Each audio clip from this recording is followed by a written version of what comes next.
Si Jesus ang ulo at tayo ang katawan.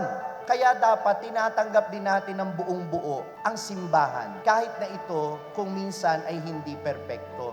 Hindi perpekto ang Santo Papa, hindi perpekto ang mga pari at mga obispo, and some are turning their backs on Jesus dahil lang may mga pari o obispo na masama ang ugali.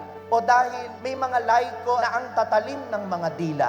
Huwag ninyong isalba ang inyong sarili dahil lahat tayo may pagkukulang. Kaya sana, huwag maging dahilan ng inyong pagtalikod ang pagkukulang lamang ng ilang membro ng simbahan. Dahil ang pagtanggap kay Jesus ay pagtanggap din sa ating simbahang kinabibilangan. Gaano man ito kakulang, gaano man ito ka-imperfect.